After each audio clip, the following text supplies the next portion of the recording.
Hey there, welcome to a new tutorial. Today I want to show you how to create a vintage photo effect in Photoshop. This is the final result of this tutorial. This is what we're going to create. I want to show you how to make this old photograph effect in Photoshop. It's a very simple effect to achieve, and you can create this in any Photoshop version. I'm using Photoshop CC. With some minor changes, you can make this even in Photoshop CS2 or maybe even Photoshop Elements. As I said, it's not very difficult. We're going to work with textures and the stock image of this man.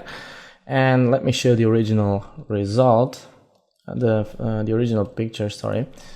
This is the original image. Let me take a snapshot and then reapply the effects and take another snapshot. And let me zoom in a bit. And here you can see the final result of this and the original image. So we're gonna go from this to this. I hope you will enjoy it, and let's get started.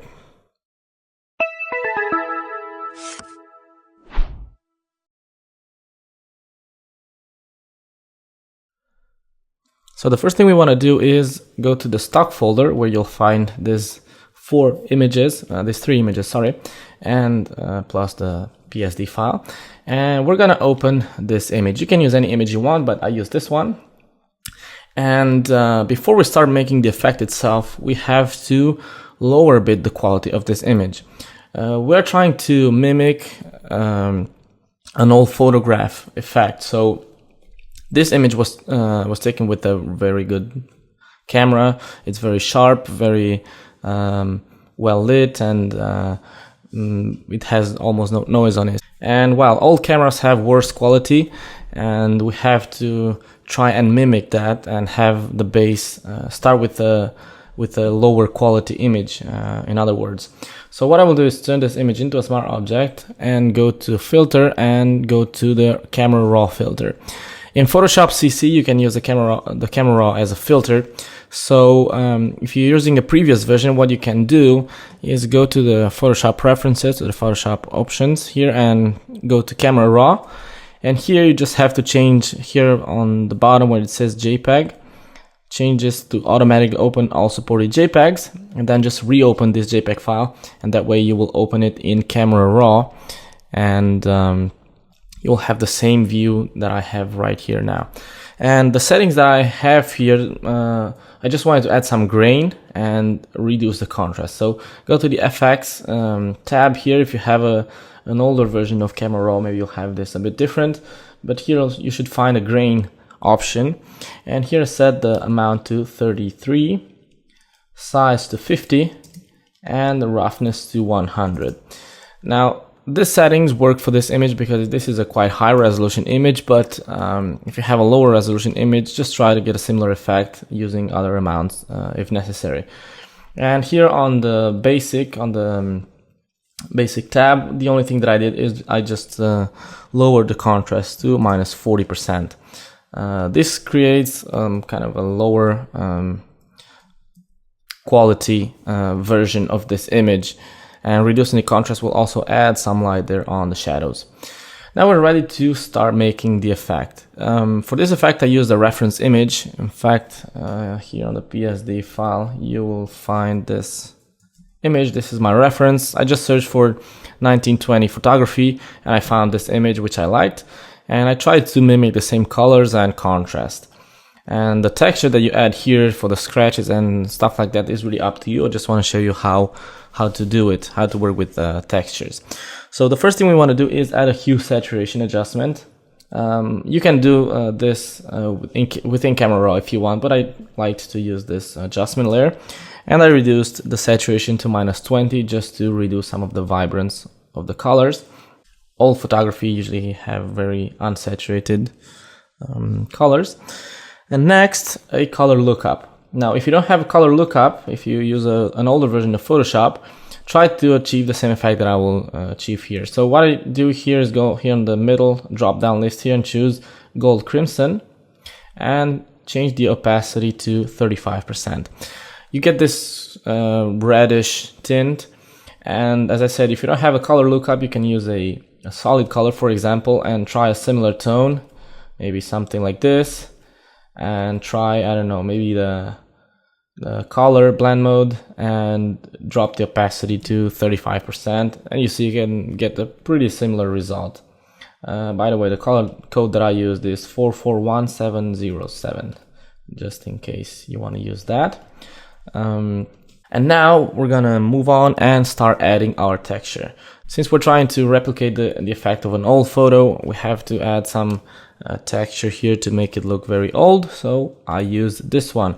But you can try other textures. I use this one because it has a black background and it's easy to blend with the photo. So I'm gonna paste it here, and I'm gonna rotate it, pressing and holding the Shift key to constrain the angle and rotate the image on 15 degrees 15 degree increments.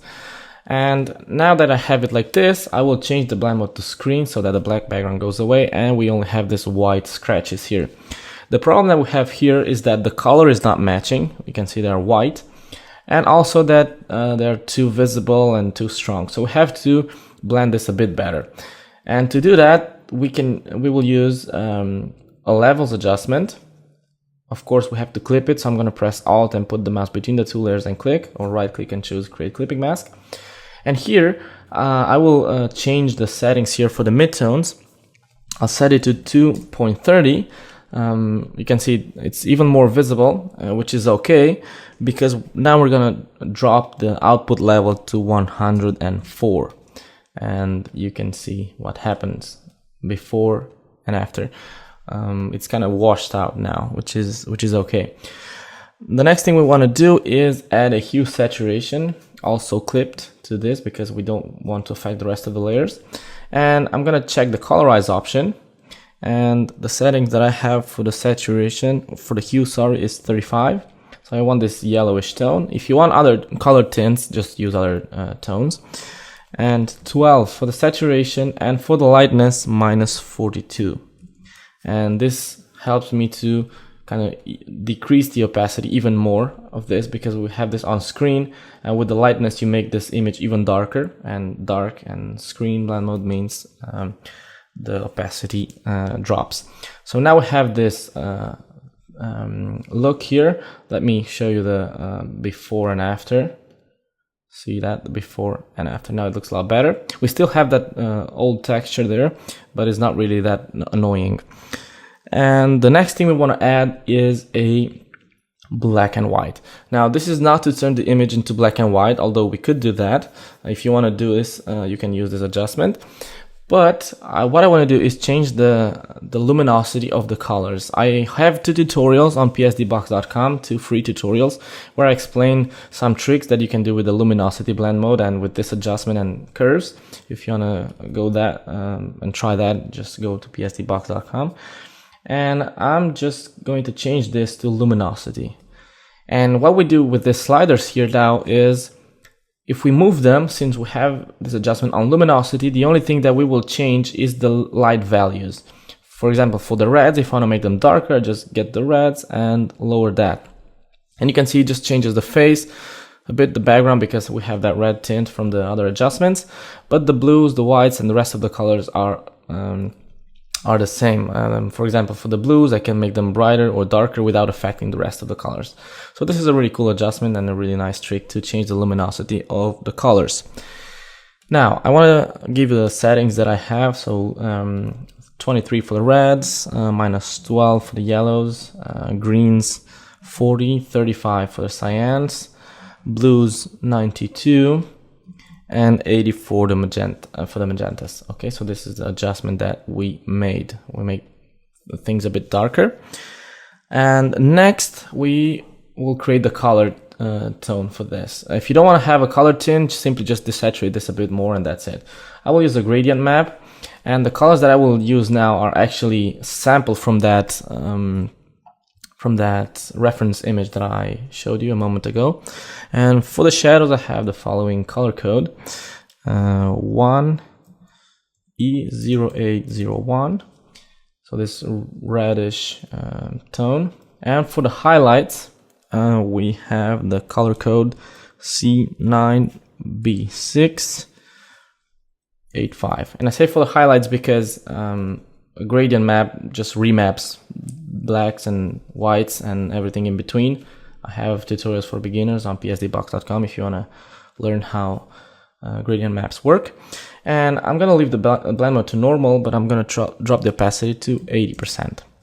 The image now, it's too dark, so we have to fix that. And to fix it, I used a brightness and contrast adjustment, and I set the brightness to 28, and I reduced the contrast even more to -20. This reducing the contrast kind of brings a bit of light on the image, and see the before and after. Now, we're pretty much done.